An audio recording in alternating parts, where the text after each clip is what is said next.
Birth register তাদের নাকি একযোগে ট্রান্সফার করা হয়েছে। একজনে 10,000 টাকা চাইছে, একজনে 5,000 টাকা চাইছে। জন্ম সনদ যেন সোনার হরিণ, দুয়ারে দুয়ারে ঘুরেও মিলছে না সেবা। কাউন্সিলর অফিস থেকে নগর ভবন, সবখানেই ভোগান্তি, জেনেও নির্বিকার প্রশাসন। জুলাইয়ে আন্দোলনের সময় সেনাবাহিনীকে সতর্ক করেছিল জাতিসংঘ, দমনের পথে গেলে শান্তি মিশনে অংশগ্রহণ বন্ধের বার্তা দেয়া হয়। বিবিসির হার্ট টকে ফলকার তুর্ক। মাগুরায় ধর্ষণের শিকার 8 বছরের শিশুকে আনা হলো ঢাকা মেডিকেলে, গুরুতর অবস্থায় ওসিসিতে ভর্তি, অভিযুক্ত সহ আটক 2, সর্বোচ্চ সাজা দাবি এলাকাবাসীর। রোহিঙ্গাদের জন্য খাদ্য সহায়তা অর্ধেকের বেশি কমাচ্ছে জাতিসংঘ, এপ্রিল থেকে কার্যকর। ক্যাম্পে আইন শৃঙ্খলা পরিস্থিতির অবনতির শঙ্কা প্রত্যাবাসন কমিশনের। এবং ঈদ যাত্রার চাপ সামলাতে বগি মেরামতে ব্যস্ত পাহাড়তলি ওয়ার্কশপ, রেলের বহরে যুক্ত হচ্ছে 105টি কামরা, বিশেষ ট্রেনের জন্য প্রস্তুত আরও 20টি।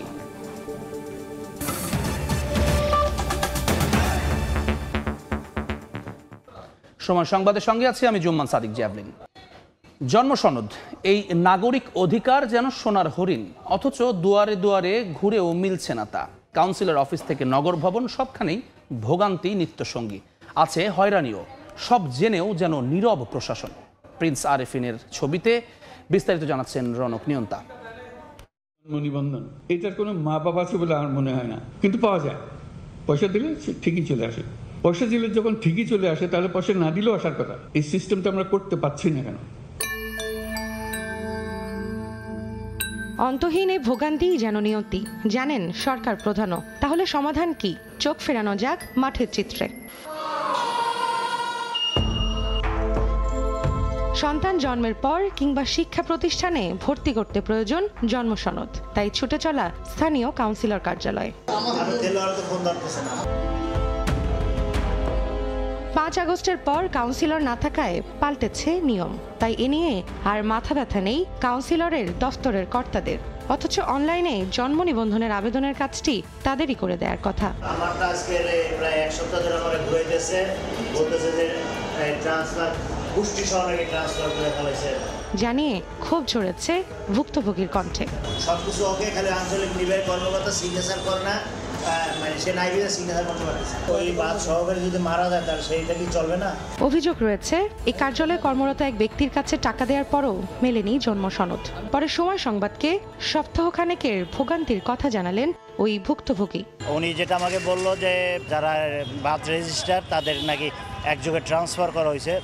এখন এখানে বার্থ রেজিস্টার আসছে না বিধায় আমার জিনিসটা পাইতে একটু সমস্যা হচ্ছে। এখনও নগর ভবন যাইনি, তবে আমি আজকে যাবো আর কি নগর ভবনে। জন্ম সনদ পেতে এবার যাত্রা নগর ভবনে।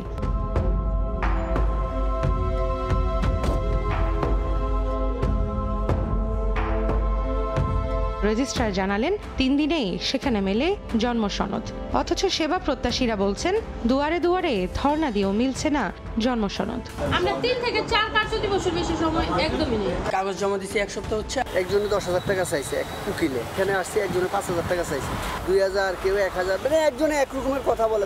এগুলা দেয় গেছে আসলে হয়রানি করতেছে। এই ভোগান্তি শেষ কোথায়? এমন প্রশ্নের উত্তর জানতে কয়েক দফা সময় চাইলেও জনসংযোগ কর্মকর্তার মাধ্যমে ব্যস্ততার অজুহাত দেখালেন ঢাকা দক্ষিণ সিটির নির্বাহী কর্মকর্তা। দায় চাপালেন আঞ্চলিক কর্মকর্তার উপর। স্যার বলছে যে অঞ্চল 3-এর যিনি অঞ্চল নির্বাহী কর্মকর্তা আছে তার সাথে কথা বলছেন। এখন স্যার বলছে যে এটা হচ্ছে ওনাদের অঞ্চল নির্বাহী কর্মকর্তার সাথে কথা বলতে বলেন। এদিকে আঞ্চলিক কর্মকর্তাও এসবের দায় নিতে নারাজ।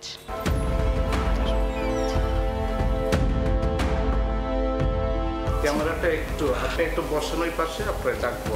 আমি আপনাকে ইন্টারভিউ দিব না, দিতে পারবো না। টাকা নিচ্ছে ধরনের কোনো অভিযোগ আমাদের কেউ করে নাই। ওয়ার্ড অফিসে একজন ওয়ার্ড সচিব থাকে, একজন সহকারী থাকে। কেউ যদি কোনো কথা বলে থাকে সে দায়িত্ব তার। অন্যদিকে ডিএনসিসির চিত্রও এক। মিরপুর 10-এ জোন অফিসে কর্মরত এক ব্যক্তির নামে অভিযোগ আছে জন্ম নিবন্ধন করতে আসলেই গুনতে হয় কয়েক হাজার টাকা। এবার যোগাযোগ তার সঙ্গে। পয়সা কেমন কি লাগবে ভাই? 2-3 দিনের মধ্যে আর্জেন্ট তো, সমস্যা একটু হলে আমাদের দৌড়াদৌড়ি করতে হয়, তো তাড়াহুড়া করলে আপনি হয়তো বা খুশি দিবেন। আমার কাজ আমি করে দেবো 1 দিনের মধ্যে। এভাবেই প্রতিদিনই শত শত সেবাগ্রহী তারা জন্ম নিবন্ধন সনদ বা সংশোধনের জন্য পড়ছেন নানা বিড়ম্বনায়, হচ্ছেন হয়রানির শিকার। তবে বাড়তি টাকা গুনলেই মিলছে ভোগান্তি ছাড়াই জন্ম সনদ। দ্বিতীয় পর্বে জানাবো সেই গল্প। রৌনক নিয়ন্তা, সময় সংবাদ, ঢাকা। জুলাই আগস্টে বাংলাদেশে আন্দোলন চলাকালে বাংলাদেশ সেনাবাহিনী দমনের পথে গেলে শান্তিরক্ষা মিশনে তাদের অংশগ্রহণ বন্ধের সতর্কবার্তা দিয়েছিল জাতিসংঘ। বিবিসির হার্ট টক অনুষ্ঠানে এ কথা বলেছেন জাতিসংঘের মানবাধিকার বিষয়ক হাই কমিশনার ফলকার তুর্ক। সাম্প্রতিক মানবাধিকার পরিস্থিতি এবং মানবিক সহায়তা নিয়ে এই হার্ট টক গত বুধবার প্রচার করে BBC world service. Donald Trump ক্ষমতায় আসার পর মানবাধিকার কাউন্সিল থেকে যুক্তরাষ্ট্র সরে যাওয়ায় বড় দেশ থেকে ছোট দেশগুলোও যে প্রভাবিত হচ্ছে এমন প্রশ্নের জবাবে বাংলাদেশের প্রসঙ্গ তোলেন ফলকার তুর্ক। বলেন, গত বছরের জুলাই আগস্টে ব্যাপক আন্দোলন করেছিল শিক্ষার্থীরা। শেখ হাসিনার সরকার দমন পীড়ন চালিয়েছিল। আসার কথা হলো তখন মানবাধিকার কাউন্সিলের কণ্ঠ সোচ্চার ছিল। বাংলাদেশের সেনাবাহিনীকে সতর্ক করা হয়েছিল যদি তারা জড়িয়ে পড়ে তাহলে আর শান্তিরক্ষা মিশনে অংশগ্রহণকারী হিসেবে থাকতে পারবে না। মাগুরায় বোনের বাড়িতে বেড়াতে গিয়ে ধর্ষণের শিকার ৮ বছরের শিশুটিকে ঢাকা মেডিকেলে ভর্তি করা হয়েছে। শিশুটি বর্তমানে মেডিকেলের ওয়ান স্টপ ক্রাইসিস সেন্টারে রয়েছে। তার অবস্থা গুরুতর বলে জানিয়েছেন চিকিৎসক। এই ঘটনায় বোনের অভিযুক্ত শ্বশুর হিটু শেখের পর এবার গ্রেফতার করা হলো দুলাভাই সজীব শেখকে। শ্রীপুর উপজেলার জারিয়া গ্রামে ৩য় শ্রেণীর ওই শিক্ষার্থী কয়েকদিন আগে সদরের নিজানান্দুয়াইল এলাকায় বোনের বাড়িতে বেড়াতে যায়। বৃহস্পতিবার রাতে তার বোনের শ্বশুর হিটু শেখ শিশুটিকে গলা চেপে ধর্ষণ করে। অচেতন অবস্থায় তাকে উদ্ধার করে প্রথমে মাগুরা জেনারেল হাসপাতালে ভর্তি করা হয়, পরে নেওয়া হয় ফরিদপুর মেডিকেলে। অবস্থা গুরুতর হওয়ায় রাতেই পাঠানো হয় ঢাকা মেডিকেলে। এদিকে অভিযুক্ত হিটু শেখের কঠোর শাস্তির দাবিতে থানার সামনে বিক্ষোভ করেন এলাকাবাসী।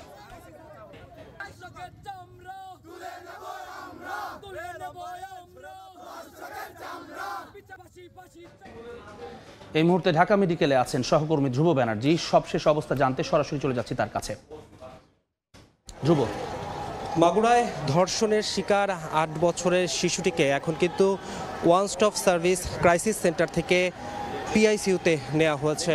গতকাল ঠিক রাত ৯টার পরপর এখানে তার স্বজনরা তাকে নিয়ে উপস্থিত হন এবং অবস্থা গুরুতর বিবেচনায় তাকে প্রথমে ওয়ান স্টপ ক্রাইসিস সেন্টার এবং পরে পিআইসিইউতে স্থানান্তর করা হয়। আমরা কিছুক্ষণ আগে এখানকার যারা স্বজনরা রয়েছেন শিশুটির, তার সঙ্গে কথা বলেছিলাম। তারা আমাদেরকে যেটা জানিয়েছেন যে শিশুটির অবস্থা আগের থেকে চিকিৎসক বলেছেন তাদেরকে কিছুটা উন্নতি হয়েছে, তবে এখনও শিশুটির যে জ্ঞান ফেরার যে বিষয়টি রয়েছে এখন পর্যন্ত তার জ্ঞান ফেরেনি। এবং গতকাল রাতে যেটা তারা লক্ষ্য করছিলেন যে শিশুটির রক্তক্ষরণ হচ্ছিল, কিন্তু এখন সেই রক্তক্ষরণ কিছুটা কমলেও যেটা স্বজনরা বলছেন এখন তার অবস্থা আশঙ্কাজনকই আছে। তেমন কোনো উন্নতির ছাপ তার বর্তমানের যে অবস্থা সেটার মধ্যে কিন্তু পরিলক্ষিত হচ্ছে না। আমি একটু জানিয়ে রাখি, এই যে শিশুটি ধর্ষণের শিকার হয়েছিল তিনি মূলত মাগুরায় বোনের বাড়িতে বেড়াতে এসেছিলেন এবং সে ৩য় শ্রেণীর ছাত্রী এবং মাত্র ৮ বছর বয়সী। এবং এই সময়ের মধ্যেই তাকে কিন্তু তার যে বোনের বাড়ির যে স্বজনরা রয়েছেন তাদের মাধ্যমে কিন্তু সে ধর্ষণের শিকার হয়। এবং সেই ঘটনায় কিন্তু মাগুরায় আমরা লক্ষ্য করেছি, মাগুরায়ও থানার সামনে বিক্ষোভ হয়েছে। মাগুরার বিভিন্ন এলাকায় যারা এলাকাবাসী আছে তাদের সঙ্গেও কথা বলে আমাদের স্থানীয় প্রতিনিধি যেটা আমাদেরকে জানিয়েছেন যে সেখানেও তারা কিন্তু এই ঘটনার সুষ্ঠু তদন্ত এবং বিচারের দাবি জানিয়েছেন। এবং এখন পর্যন্ত আমি যদি সবশেষ বলি, এখন পর্যন্ত শিশুটির অবস্থা একদম স্বাভাবিক হয়নি এবং আগের থেকে যে অনেক বেশি উন্নতি হয়েছে তাও বলা যায় না। শিশুটির অবস্থা চিকিৎসকের ভাষ্যমতে কিছুটা উন্নতি হয়েছে, কিন্তু তত বেশি উন্নতি হয়নি, অর্থাৎ তার এখন পর্যন্ত জ্ঞান ফেরেনি। কিন্তু গতকাল রাতে যেরকম অর্থাৎ রক্তক্ষরণ হচ্ছিল সেই রক্তক্ষরণের ঘটনাটি কিন্তু এখন কিছুটা কম, এখন রক্তক্ষরণ তেমনটা হচ্ছে না এবং সে কিন্তু পিআইসিইউতে রয়েছে। আমরা গতকাল রাত থেকে এখানে তারা কিন্তু বলছিলেন যে হাসপাতালের পক্ষ থেকে অর্থাৎ ঢাকা মেডিকেল কলেজের পক্ষ থেকে তারা যথেষ্ট এখান থেকে সুযোগ সুবিধা যতটুকু পাওয়ার ততটুকু পাচ্ছেন, তবে তারা আরও দ্রুত চিকিৎসার ব্যবস্থা যাতে তার উন্নত চিকিৎসা তাকে দেওয়া যায় সেই ব্যবস্থায় তারা করছেন বলে আমাদেরকে জানিয়েছেন। এই ছিল ঢাকা মেডিকেল কলেজ থেকে আমার কাছে সর্বশেষ। ঢাকা মেডিকেল কলেজ হাসপাতাল থেকে সরাসরি যুক্ত হয়েছিলেন সহকর্মী ধ্রুব ব্যানার্জি। ঢাকা বিশ্ববিদ্যালয়ের এক ছাত্রীকে শ্লীলতাহানির মামলায় মোস্তফা আসিফ অর্ণবের দৃষ্টান্তমূলক শাস্তির দাবি জানিয়ে বিবৃতি দিয়েছে বিশ্ববিদ্যালয়ের কয়েকটি বিভাগের সাধারণ শিক্ষার্থীরা। বৃহস্পতিবার ঢাকার মেট্রোপলিটন ম্যাজিস্ট্রেট মেহেরা মাহবুবের আদালত শুনানি শেষে 1000 টাকা মুচলেকায় অভিযুক্তের জামিনের পর ক্ষোভ সৃষ্টি হয় শিক্ষার্থীদের মাঝে। প্রতিবাদে বিবৃতি দেন বিশ্ববিদ্যালয়ে গণযোগাযোগ ও সাংবাদিকতা, টেলিভিশন, ফিল্ম অ্যান্ড ফটোগ্রাফি, আইন ও আন্তর্জাতিক সম্পর্ক বিভাগের সাধারণ শিক্ষার্থীরা। এতে অভিযুক্তকে বিশ্ববিদ্যালয়ে অবাঞ্ছিত ঘোষণার পাশাপাশি দৃষ্টান্তমূলক শাস্তির দাবি জানানো হয়। গত 5 মার্চ দুপুরে ঢাকা বিশ্ববিদ্যালয়ের রাজু ভাস্কর্যের সামনে এক ছাত্রীকে হেনস্থা করার অভিযোগে গ্রন্থাগারের সহকারী বুক বাইন্ডার মোস্তফা আসিফ অর্ণবের বিরুদ্ধে শাহবাগ থানায় শ্লীলতাহানির মামলা হয়।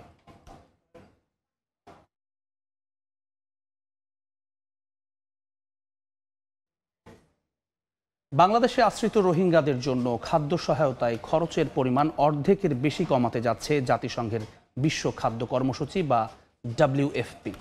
প্রতি মাসে একজন রোহিঙ্গার জন্য দেয়া অনুদান $12.5 থেকে নামিয়ে আনা হচ্ছে $6, যা কার্যকর হচ্ছে 1 এপ্রিল থেকে।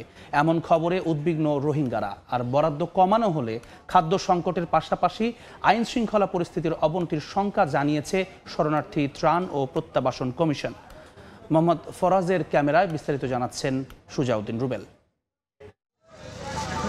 সরকারি হিসেব অনুযায়ী বাংলাদেশে বসবাস করছেন 13 লাখের বেশি রোহিঙ্গা। তাদের বেশিরভাগই পালিয়ে আসেন 2017 সালে, যখন মিয়ানমারে জাতিগত সহিংসতা চলছিল। বাংলাদেশে আশ্রিত রোহিঙ্গাদের খাদ্য সহায়তা দিয়ে আসছে জাতিসংঘের বিশ্ব খাদ্য কর্মসূচি বা WFP। হঠাৎ তহবিল ঘাটতির কারণ জানিয়ে সহায়তার পরিমাণ অর্ধেকের বেশি কমাচ্ছে সংস্থাটি। জনপ্রতি মাসিক খাবারের বরাদ্দ $12.5 থেকে কমিয়ে $6 নামিয়ে আনা হচ্ছে, যা কার্যকর হচ্ছে এপ্রিল মাস থেকে। কিছু দিয়ে কিছু না দেয় যদি আমাদের দিবা দেয় এত বছর বাদ আমার রাশন আমার হলে আর কি হাই ফরার নাম বাঁচাই $6 করে দেওয়া হলে আর কি মানুষ হাই না হারিব 80-30 মরে যাইব, ছোটো ছোটো বাসা কল দলা মরে যাবে, হাই না হলে মানুষে চুরিটা হাতি করিব। কক্সবাজারের উখিয়া ও টেকনাফে স্থানীয় বাসিন্দা রয়েছেন 5 লাখের বেশি। তাদের আশঙ্কা, খাদ্য সহায়তা কমানোর সিদ্ধান্ত কার্যকর হলে রোহিঙ্গাদের মধ্যে বাড়বে অপরাধ প্রবণতা। ওরা খাদ্যের জন্য বাইরে চলে আসবে, মানুষের উপর অত্যাচার করবে, চিন্তা করবে। রোহিঙ্গাদের মধ্যে পুষ্টির ঘাটতি হবে, খাবার দাবার একটা বেসিক জিনিস। তার সাথে সাথে যেটা কিছু সামাজিকভাবে তারা হয়তো সামাজিক অস্থিরতা তৈরি হতে পারে। এর আগে 2023 সালে খাদ্য সহায়তার পরিমাণ $12 থেকে $10 এবং তার 2 মাস পর সেখান থেকে কমিয়ে $8 করা হয়েছিল। এরপর 2024 সালের জুনে সেখান থেকে বেড়ে $12.5 করা হয়। সুজাউদ্দিন রুবেল, সময় সংবাদ, কক্সবাজার। ঐতিহাসিক 7 মার্চ আজ শেখ মুজিবুর রহমানের ঐতিহাসিক ভাষণের দিন। তৎকালীন রমনার রেসকোর্স ময়দানে দেওয়া যে ভাষণ বাঙালির স্বাধীনতা, মুক্তি ও জাতীয়তাবোধ জাগরণের মহাকাব্য হিসেবে বিবেচনা করা হয়। 1971 সালের এই দিনের পড়ন্ত বিকেলে লাখো মানুষকে সামনে রেখে শেখ মুজিব বলেছিলেন, এবারের সংগ্রাম আমাদের মুক্তির সংগ্রাম, এবারের সংগ্রাম স্বাধীনতার সংগ্রাম। মাত্র 18 মিনিটের ভাষণে সেদিন তিনি যেমন বাঙালির দীর্ঘ সংগ্রাম ও আন্দোলনের পটভূমি তুলে ধরেছেন, তেমনি দেশবাসীর করণীয় সম্পর্কে সুনির্দিষ্ট দিক নির্দেশনা দিয়েছেন। এক কথায় বলা যায় এটি ছিল মুক্তিযুদ্ধের রণকৌশল। তার এই ভাষণ যুদ্ধের সময় মুক্তিসেনাদের প্রেরণা হিসেবে কাজ করেছে। শেখ মুজিবুর রহমানের সেই ভাষণকে 2017 সালের 30 অক্টোবর ঐতিহাসিক দলিল হিসেবে স্বীকৃতি দেয় ইউনেস্কো। দীর্ঘদিনের ব্যবহার অনুপযোগী 105টি জরাজীর্ণ ও আগুনে পুড়ে যাওয়া বগি মেরামত করে ঈদযাত্রায় রেলের বহরে যুক্ত করতে যাচ্ছে চট্টগ্রামের পাহাড়তলী ওয়ার্কশপ। এছাড়া ঢাকা ও আশপাশের রুটগুলোতে চালাতে 2টি বিশেষ ট্রেনের জন্য আরও 20টি বগিও প্রায় প্রস্তুত। সাক্ষাৎ ত্রিপুর ক্যামেরায় বিস্তারিত জানাচ্ছেন কমল দে। আগুনে পোড়া, জরাজীর্ণ এবং নষ্ট হয়ে যাওয়া বগিগুলোর স্থান এখন পাহাড়তলী ওয়ার্কশপ। কোথাও চলছে ওয়েল্ডিংয়ের মাধ্যমে বগিগুলোর বডি জোড়া দেওয়ার কাজ, আবার কোথাও চলছে পাটাতন মেরামত। ম্যাক্সিমাম গাড়িরই ফ্লোর চলে গেছে, জানালা নেই, ইন্টেরিয়র অবস্থা খুব খারাপ ছিল। এখন আমরা এগুলাই মোটামুটি গুছিয়ে আনতেছি। সব দিকে সবাই ব্যস্ত, মানে ব্যস্ততার ভিতরে রমজান রাখি অনেক পরিশ্রম করতেছি। আসন্ন ঈদের রেলযাত্রার বহরে যুক্ত করতে ফেব্রুয়ারি এবং মার্চ মাসে অন্তত 90টি বগি মেরামতের লক্ষ্যমাত্রা নিয়ে কাজ চলছে এখানে। অবশ্য চলতি বছরের জানুয়ারি থেকে রেকর্ড 130টি বগি মেরামতের কাজ হয়েছে এই ওয়ার্কশপে। এর মধ্যে 50টি বগি মেরামত শেষ করে বহরে যুক্ত করে দেওয়া হয়েছে। ঈদের ফিতর উপলক্ষে 90টা গাড়ি আউটটাম দেওয়ার প্রোগ্রাম হাতে নিয়েছি। সেখানে আমাদের যত রকমের শিডিউল আছে সেগুলো আমরা করতেছি। জান প্রাণ দিয়ে চেষ্টা করতেছি রেলকে সচল রাখার জন্য, ঈদে গরমুখী মানুষকে বাড়ি ফেরানোর জন্য। নানামুখী সংকট থাকলেও 20 থেকে 24 মার্চের মধ্যে বগি মেরামতের কাজ শেষ করার আশা কর্তৃপক্ষের। ইতিমধ্যে প্রায় 60% বগির কোচের কাজ সম্পন্ন হয়েছে, বাকি কোচগুলোর কাজও প্রায় শেষের দিকে। প্রতি বছর ঈদ যাত্রায় রেলপথে যাত্রী চাপ বেড়ে যায় কয়েক গুণ। এই চাপ সামলাতে প্রয়োজন হয় অতিরিক্ত বগির। এবার পাহাড়তলি ওয়ার্কশপ তাদের শুধু টার্গেট পূরণ নয়, টার্গেটের চেয়েও বেশি ইঞ্জিন এবং বগি সরবরাহ করতে চায় রেলের এই ঈদ যাত্রার বহরে। চট্টগ্রামের পাহাড়তলি ওয়ার্কশপ থেকে কমল দে, সময় সংবাদ। রমজানের প্রথম শুক্রবারে ক্রেতার চাপ বেড়েছে রাজধানীর বিপণী বিতানগুলোতে। ভিড় এড়াতে অনেকেই সেরে ফেলছেন ঈদের কেনাকাটা। ভালো বিক্রির আশা ব্যবসায়ীদের। ঈদ বাজারের আরও খবর জানতে রাজধানীর নিউ মার্কেট থেকে যুক্ত হচ্ছেন সহকর্মী ফরহাদুর রহমান। সরাসরি যাচ্ছি তার কাছে। ফরহাদ, আজ শুক্রবার, রমজানের প্রথম ছুটির দিন। এই ছুটির দিনে আমরা দেখতে পাচ্ছি সকাল থেকে রাজধানীর শপিং মল, বিপণী বিতানগুলোতে মানুষজনের ভিড় বাড়ছে। আমরা এই মুহূর্তে আছি নিউ মার্কেটে এবং এইখানেও একই রকম পরিস্থিতি কিন্তু আমরা দেখতে পাচ্ছি। সকাল থেকে বিভিন্ন বয়সের মানুষজনই আসলে তাদের কেনাকাটা করার জন্য মার্কেটগুলোতে ভিড় করছেন এবং আমরা যেটি দেখতে পাচ্ছি মূলত যারা ভিড় এড়াতে, অর্থাৎ শেষের দিকে যে ভিড়টি আসলে সব ধরনের শপিং মলে থাকে, তারা মূলত আজ এই সময়ে প্রাধান্য দিয়ে এই কেনাকাটাগুলো সেরে ফেলছেন। আমরা বাচ্চাদের দেখছি, বড়দেরও দেখছি, সবাই আসলে এই কেনাকাটাগুলো সারছেন।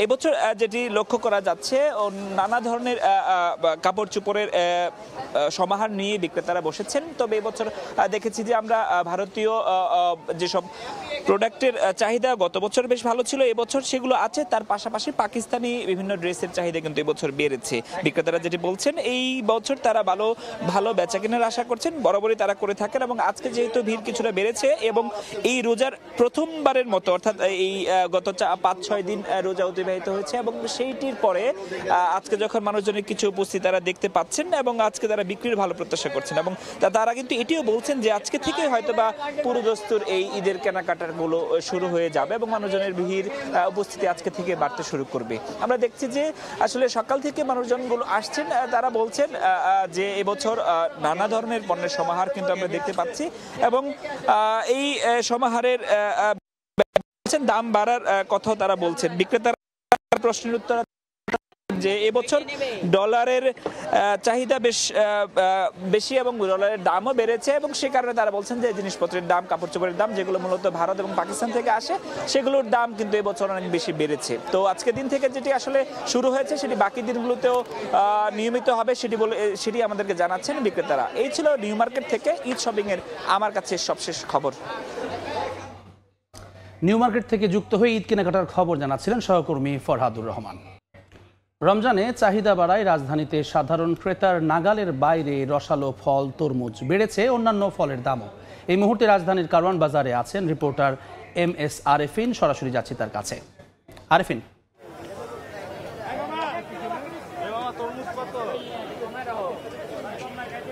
কিছুক্ষণ আগেই যেমনটি বলছিলাম, আসলে খাদ্য মূল্যস্ফীতি কমার সরকারের যে তথ্য, সেটির বাস্তব চিত্র আসলে বাজারে কিছুটা ভিন্ন। আমি এখন রয়েছি রাজধানীর কারওয়ান বাজারের ফলের অংশটিতে এবং এখানে এসে যেটি দেখতে পাচ্ছি যে তরমুজের বাজারে একটা ব্যাপক চাহিদা তৈরি হয়েছে এবং মানুষজন ইফতারের যে পণ্য, সেই পণ্য হিসেবে তরমুজ কিন্তু অনেকটা চাহিদা মতো কিনছেন এবং বাজারে যেটা দেখছি যে 300 টাকার নিচে কিন্তু এই মুহূর্তে আসলে তরমুজ পাওয়া যাচ্ছে না। বিক্রেতারা বলছেন যে সব থেকে বাজারে এই মুহূর্তে ছোটো সাইজের তরমুজই হচ্ছে কাছাকাছি 5 কেজি সাইজের এবং সেটি বিক্রি হচ্ছে 300 টাকায়। একটু বড় অর্থাৎ 6 থেকে 6.5 কেজি সাইজের তরমুজ বিক্রি হচ্ছে 350 টাকায় এবং বড় সাইজের তরমুজ যেটাকে বিক্রেতারা বলছেন 7 থেকে 8 কেজি, সেটির দাম পড়ছে 400 টাকা।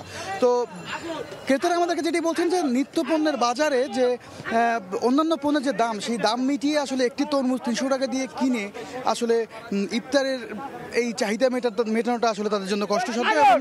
এবং বিক্রেতারা আমরা যে দেখতে পাচ্ছি যে বিক্রেতারা কিন্তু তরমুজ কেটে ক্রেতা আকর্ষণের জন্যই তারা বাজারে একদম হাকডাক করছেন এবং ক্রেতারা তরমুজ কিনতে আসছেন এবং তারা দামাদামি করে যেটি দেখছেন যে 300 টাকার নিচে আসলে তরমুজ পাওয়া যাচ্ছে না। এছাড়া অন্যান্য ফলের কথা যদি আমি বলি তাহলে আপেল এবার বিক্রি হচ্ছে 350 থেকে 400 টাকায়, আঙ্গুর বিক্রি হচ্ছে 350 থেকে 400 টাকায় এবং কমলা পাওয়া যাচ্ছে 280 থেকে 300 টাকায়। বিক্রেতারা বলছেন যে এবার শুল্ক না কমানোর ফলে বিদেশি ফলগুলোর দাম বেশি এবং যে কারণে কিছুটা বাড়তি চাহিদা আসলে পড়ছে দেশি ফলের বাজারে। বিক্রেতারা যেটি বলছেন যে দেশি ফলের মধ্যে আপেল, পেয়ারা, বড়ইয়ের উপরে চাপ বেশি এবং যদি শুল্ক না কমানো হয় তাহলে আসলে ফলের দাম কমানো যাবে না, এমনটাই জানাচ্ছেন বিক্রেতারা। তো রাজধানীর কারণ বাজার থেকে বাজারের পরিস্থিতি নিয়ে এই ছিল আমার কাছে সবশেষ। কারণ বাজার থেকে যুক্ত হচ্ছিলেন সহকর্মী আরেফিন। শেখ হাসিনার মাধ্যমে ভারত বাংলাদেশকে তাবেদার রাষ্ট্রে পরিণত করেছিল বলে মন্তব্য করেছেন বিএনপির সিনিয়র যুগ্ম মহাসচিব রুহুল কবির রিজভী। রাজশাহীর ভুবনমোহন পার্কে গণ অভ্যুত্থানে শহীদ পরিবারের সদস্যদের সঙ্গে সৌজন্য সাক্ষাৎ শেষে একথা বলেন তিনি। হাসিনার মাধ্যমে তারা বাংলাদেশকে তাবেদার রাষ্ট্র বানাতে চেয়েছিল। ভারত যা মনে করত হাসিনার মাধ্যমে সেটা করত, আর হাসিনা তার ক্ষমতা টিকিয়ে রাখার জন্য ভারত যা চাইতো তাই দিয়ে দিত। ভারত আমেরিকার সাথে, আমেরিকার রাষ্ট্রপতির সাথে বাংলাদেশ বিষয়ে আলোচনা করছে। আপনি একটা আলাদা ভূখণ্ড, আলাদা স্বাধীন দেশ, তো বাংলাদেশকে নিয়ে আপনার এত মাথা ব্যথা কেন? বাংলাদেশকে নিয়ে অন্য একটি দেশের সাথে আপনি আলোচনা করার কে অধিকার দিয়েছে? আজকে ভারত হচ্ছে শেখ হাসিনার দোসরদের বাগান বাড়িতে পরিণত হয়েছে। চ্যাম্পিয়ন্স ট্রফির মেগা ফাইনালের আগে ঘুরে ফিরে আসছে নিউজিল্যান্ডের ভ্রমণ ক্লান্তির বিষয়। টুর্নামেন্টের শুরু থেকে এখন পর্যন্ত 7000 কিলোমিটারের বেশি পথ ভ্রমণ করেছে নিউজিল্যান্ড। সেখানে ভারত সব ম্যাচ খেলেছে একই ভেন্যুতে। দীর্ঘ ভ্রমণে ক্লান্তি ভর করলেও বাস্তবতা মেনে নিয়েছেন কিউই অধিনায়ক। সব ভুলে পুরো মনোযোগ দিতে চান ফাইনালে। সমর্থকদের জন্যই জিততে চান মর্যাদার ট্রফি। এক চীন দুই নীতি, এ যেন একই স্মৃতি অন্তত চ্যাম্পিয়ন্স ট্রফিতে। টানা ভ্রমণে ক্লান্ত জীবন, তবে সেটা কেবল ভারতের জন্যই ব্যতিক্রম। গ্রুপ পর্ব থেকে সেমিফাইনাল হয়ে ফাইনাল, স্বল্পদিনের টুর্নামেন্ট, তবে দৌড়ঝাঁপে ভিন্ন মেরুতে দুই ফাইনালিস্ট, মেন ইন ব্লু আর ব্ল্যাক ক্যাপস। এ নিয়ে প্রতিদিনই বাড়ছে বিতর্ক, কিন্তু টিম ইন্ডিয়ার দাম্ভিকতায় তা থোপে টিকছে না। ফাইনালের মঞ্চে উঠতে কিউইদের কতটা ভ্রমণ করতে হয়েছে একটা উদাহরণ দিয়ে বোঝানো যাক। নিউজিল্যান্ড প্রথম ম্যাচ করাচি খেলেই ছুটেছে রাওয়ালপিন্ডি টু লাহোরে। তৃতীয় ম্যাচের আগে অবশ্য ভ্রমণটা পাকিস্তানে সীমাবদ্ধ থাকেনি, যেতে হয়েছে দুবাইয়ে, যেখানে ভারতের বিপক্ষে ম্যাচ খেলেই আবারও পাকিস্তানের লাহোরে যাত্রা, উদ্দেশ্য সেমিফাইনাল। বুধবার সাউথ আফ্রিকার বিপক্ষে সেমি শেষে আবারও তারা ধরে দুবাইয়ের বিমান। সব মিলিয়ে গেল 2 সপ্তাহে ব্ল্যাক ক্যাপস পাকিস্তানের 3 শহর আর দুবাই টু পাকিস্তান ভ্রমণ করেছে 7048 কিলোমিটার, যেখানে রোহিত কোহলিদের সময় কেটেছে টিম হোটেলে বিশ্রামে। ভারত তাদের সব ম্যাচ দুবাইয়ে একটা ভেন্যুতে খেলেছে, আর আমাদের প্রচুর ভ্রমণ করতে হয়েছে। স্বল্প সময়ে দীর্ঘ ভ্রমণ আর টানা ক্রিকেটের মধ্যে থাকায় কিছুটা অবসাদ ভর করছে। সবাই চেষ্টা করছে তা যতটা কাটিয়ে ওঠা যায়। রঙিন পোশাকে নিউজিল্যান্ডের একমাত্র শিরোপা এখন পর্যন্ত ওই চ্যাম্পিয়ন্স ট্রফিতেই, 2000 সালের ফাইনালে, তাও আবার ভারতের বিপক্ষে। দুবাইয়ে এবারও তারই পুনরাবৃত্তির অপেক্ষায় ব্ল্যাক ক্যাপস। মাহবুব রিমন, সময় সংবাদ। এই ছিল সময় সংবাদে, সঙ্গে থাকুন সময়।